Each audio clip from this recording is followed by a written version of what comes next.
Study करने का best तरीका क्या रीजन है इसके पीछे। सबसे पहले बात करते हैं कि नोट से ट्राई 9 का रिजल्ट आ गया, ठीक है। उसके अंदर कई बच्चे सिलेक्शन हुए, कई बच्चों का सिलेक्शन नहीं हुआ, ठीक है। देन इसके बाद केजीएमयू है, देन अभी आरएमएल का एग्जाम हुआ था, इसके अंदर भी कई बच्चों का सिलेक्शन हुआ, कई बच्चों का सिलेक्शन नहीं हुआ, ठीक है। 3 पॉइंट तो ही हो गया अपने पास, है ना। अब पहला पॉइंट, अब आगे की हम क्या सोचे।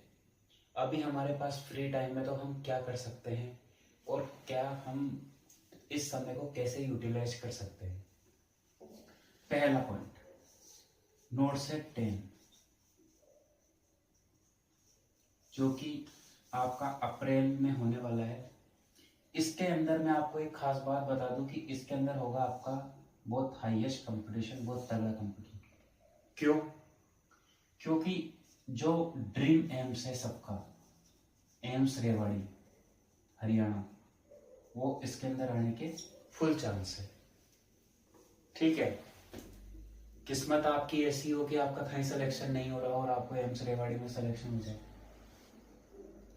भगवान जब देता है, जब चप्पल फाड़ के देता है, ठीक है ना, इसलिए टेंशन लेने की जरूरत नहीं है।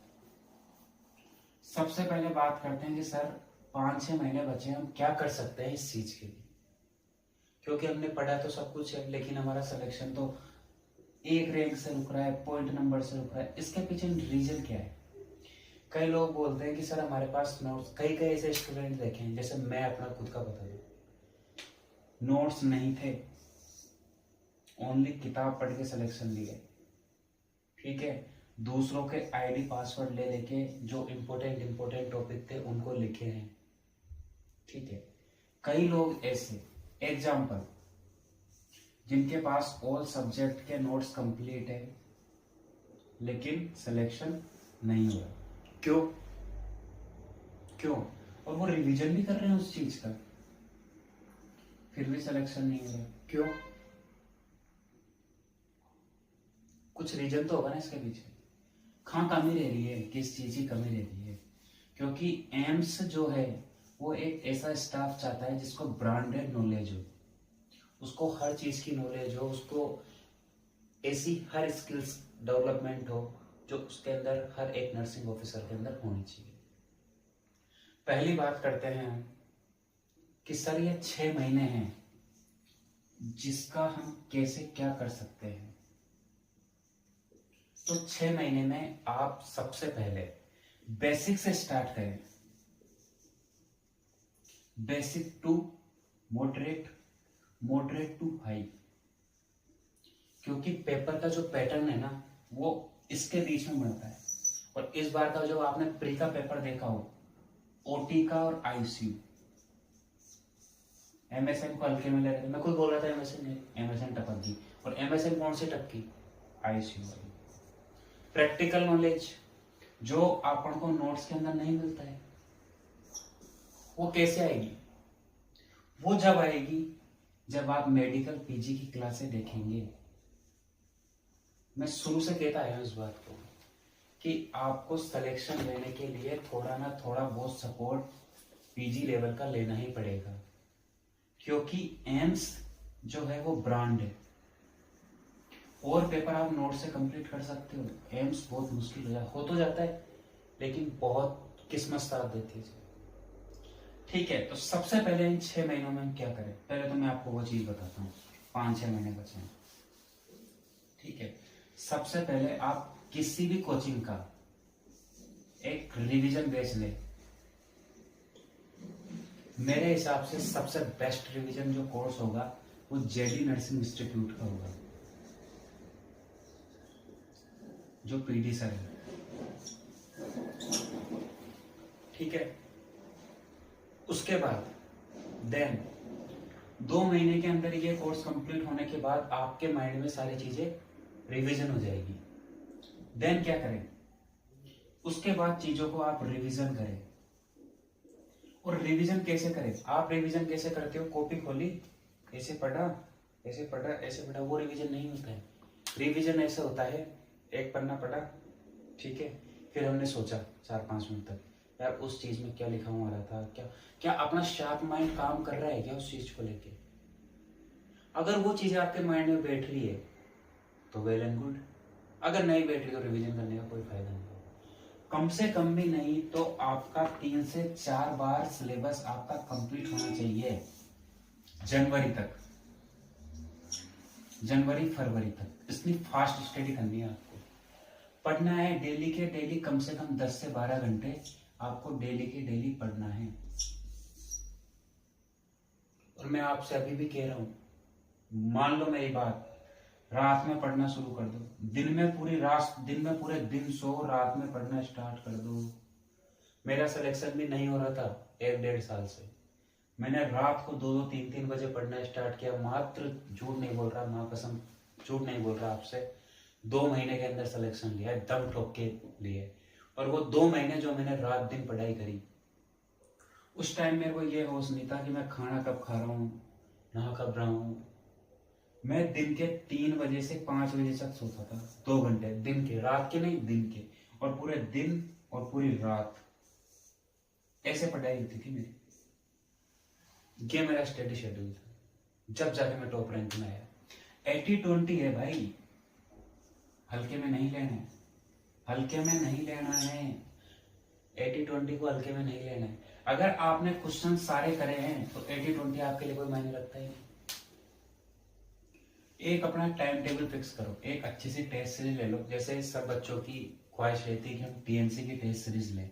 हाँ, टीएनसी बेस्ट है, आप ले सकते हैं। मेरे हिसाब से तो मैं तो उसको बेस्ट मानता नहीं हूँ, लेकिन अगर आपको लगता है बेस्ट है तो सुबह आप डेली की डेली एक टेस्ट दो, देन उसके बाद 3-4 घंटे थ्योरी पर दो, देन उसके बाद रेस्ट करो, देन उसके बाद थोड़ी देर घूमो, दोस्तों से गॉसिप्स करो, देन उसके बाद फिर अपनी पढ़ाई स्टार्ट होनी चाहिए नाइट में, और फिर आपको 10 बजे सो जाना है। 10 बजे सो के 2 बजे उठ के फिर 5 बजे तक पढ़ना है। इस तरीके से पढ़ के देखो, कोई का माई के लाल की औकात नहीं है आपका सिलेक्शन रोक दे, एकदम ठोके गया उस बात। इतना तो मैं आपसे दे सकता हूँ, क्योंकि काफी बच्चे मेरे ऊपर विश्वास करते हैं। काफी बच्चों का सिलेक्शन हुआ है नोट सेट 9 में, काफी बच्चों के मैसेज आए कि सर आपने जैसे बताया वैसे हमारा सिलेक्शन हुआ। तो मैंने बताया तो कोई गलत तो बताया नहीं होगा, ठीक है ना? तो इस तरीके से आपको पढ़ाई करनी है। और एक चीज और, हमेशा अपनी लाइफ में एक दोस्त ऐसा होना चाहिए जिसके साथ अपनी सब बातें शेयर कर सके, चाहे वो गर्ल्स हो चाहे वो बॉयज हो, ठीक है? लाइफ में फ्रेंडशिप एक ऐसी चीज है जो बहुत अच्छी होती है। हमेशा अपने पॉजिटिव लोगों के साथ रहना है, नेगेटिव मिलने वाले आपको बहुत मिलेंगे। अरे यार तेरा तो 2-2, 3-3, 4 साल से तैयारी कर रहा है, तेरा सिलेक्शन नहीं हो रहा, वो नेगेटिव चीजें है ना, वो आपको और नेगेटिव में लेके जाएगी। लेकिन आपको ये सोचना है कि कोई बात नहीं हुआ तो 6 महीने बाद फिर एग्जाम लगेगी, फिर हो जाएगा। समझ रहे हैं?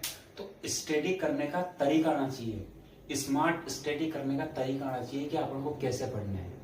पढ़ते तो सब है, लेकिन पढ़ना कैसे वो किसी को थोड़ी पता होता है?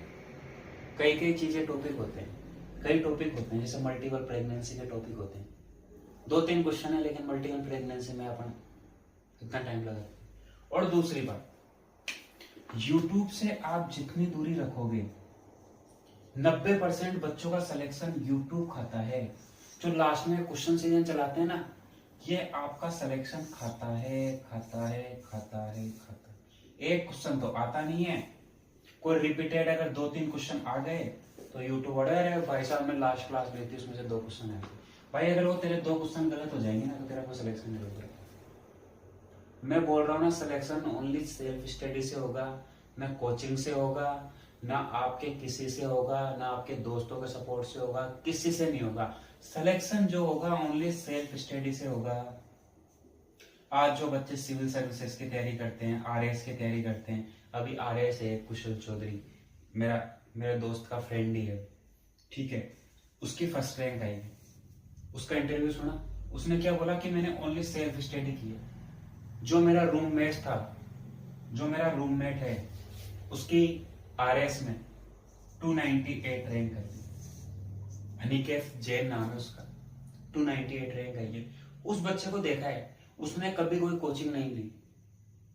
मेरा रूममेट रह चुका है वो 5 साल तक जयपुर में, हॉस्टल में मैं उसके साथ ही रहा हूँ। उस बंदे ने कभी कोई कोचिंग नहीं ली और आरएस जैसी एग्जाम में 298 रैंक लेके आया। क्या वो यूट्यूब पे क्लासे देखता था? कभी नहीं देखा, मैंने तो कभी नहीं देखा। ओनली उसने किताबें पढ़ी। वो हमेशा एक ही चीज कहता था कि सिलेक्शन किताबों से ही होगा आपका, सिलेक्शन आपका कभी भी किसी सोर्स से नहीं हो सकता। सिलेक्शन ओनली बुक्स ही करवाएगी, ओनली आपकी सेल्फ स्टडी कराएगी।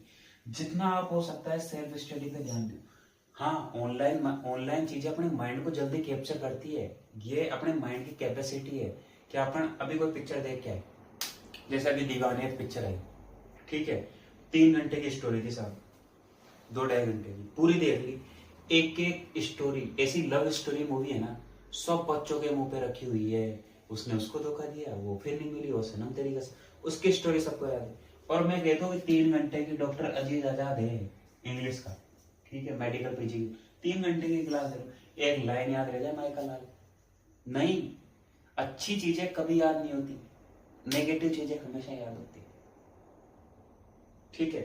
तो मेरे कहने का क्या मतलब निकला, मैं आपको एक छोटा भाई, बड़ा भाई, एक आपका ब्रदर, एक आपको एक अच्छा दोस्त समझ के आपको ये समझा रहा हूं कि आप अपना टारगेट एक ये रखें कि हमें ओनली सेल्फ स्टडी पे ध्यान देना है।